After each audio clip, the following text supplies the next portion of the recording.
ce show dédié pour la Refoua Shlema, la guérison complète et rapide de Jennifer Sarah Badregine Malka. Chafetz Chaim habitait donc la ville de Radin, en Russie blanche actuelle, et il avait un gendre qui était un grand Talmid Chacham. Et ce gendre postulait pour être rabbin d'une ville. Il a reçu une réponse négative. Il n'a pas été reçu. Il était un peu embêté. Quelqu'un qui a déjà beaucoup étudié, il a commencé à donner, etc. Et bon, le Chafetz Chaim a vu ça et lui a dit, écoute, je te raconte une histoire, mais tu me promets que tu dévoiles à jamais personne jusqu'au jour de ma mort.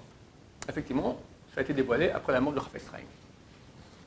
J'étais le rabbin de Radin il y a quelques années. Le grand rabbin de Radin. Et le rabbin doit s'occuper de tout ce qui se passe dans la ville, notamment aussi des shochatim, ceux qui égorgent les animaux, et après les bouchers, les égorgés bouchers, c'était la même chose à l'époque, le boucher, etc. Et j'ai attrapé un boucher en flagrant délit qui vendait de la viande taref, de la viande qui n'était pas cachère.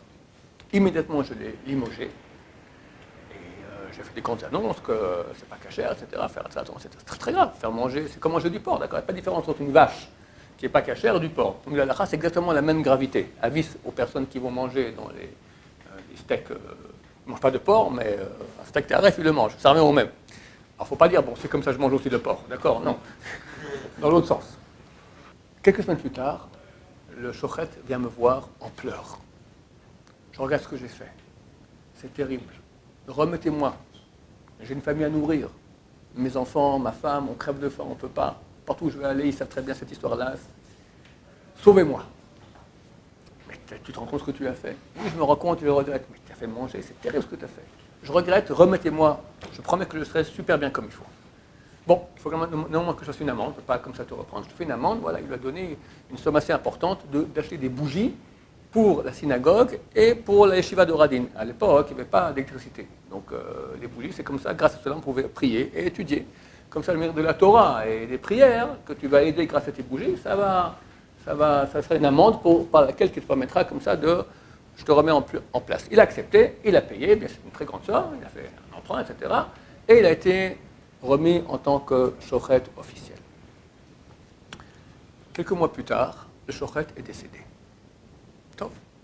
Après, il me raconte à son gendre. Un jour, tu es à la synagogue comme ça, tout seul, en train d'étudier, où je m'assoupis, et je vois 3 hommes venir me voir, comme ça, des grands rabbins, des grands parents. Tu te souviens, Israël Meir, il parle comme ça, en tutoyant, ça s'appelle Chafetz Chaim, c'est son prénom, c'est Israël Meir.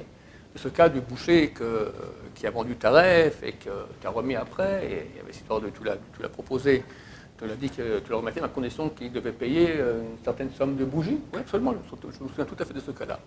Alors, on a une question à te poser. Est-ce que lorsque tu lui as dit de payer cette somme de bougies, c'était en tant que kapara, expiation de ses péchés, ou en tant que punition, pour t'apprendre à plus faire cela? Écoutez, il faut que je réfléchisse.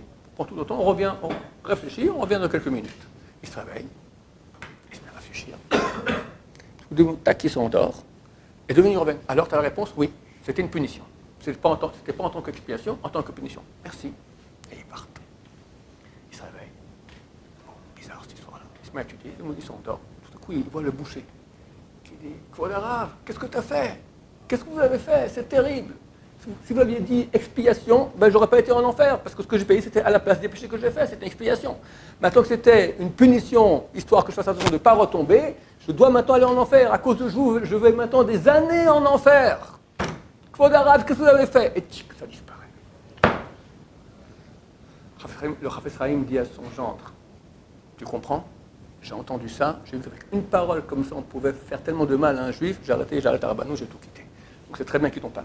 Qui ne t'est pas reçu. Ne rentre pas là-dedans. Une fois que tu lis la Torah, prendre ce soir la responsabilité du public, c'est une très grande responsabilité.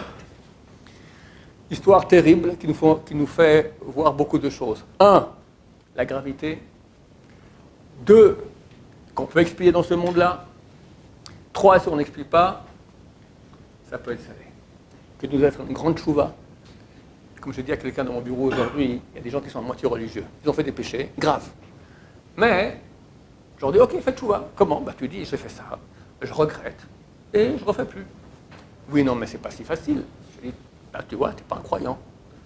Un croyant, il doit croire tout. Ou tu es non-croyant, tu ne crois pas que le péché c'est un péché.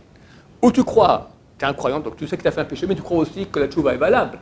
Beaucoup de gens, Yetzirah vient et leur dit, le péché il est terrible, la tchouva, ça sert à rien mon cher ami, pour ce que tu as fait, même 1000 ans de tchouva, ça ne va pas aider. C'est faux. C'est archi faux, c'est du Yetzirah. De même que le péché existe, de même la tchouva existe. Et c'est clair que Dieu veut qu'on fasse tchouva. Donc pendant ces jours-là, il nous tend la main, il nous dit, reviens, j'ai péché, je regrette, je prends sur moi de changer, de faire le maximum possible pour ne plus retomber. Et là, les ça sera complètement effacé. Baruch Adonai, l'olam, amen, amen.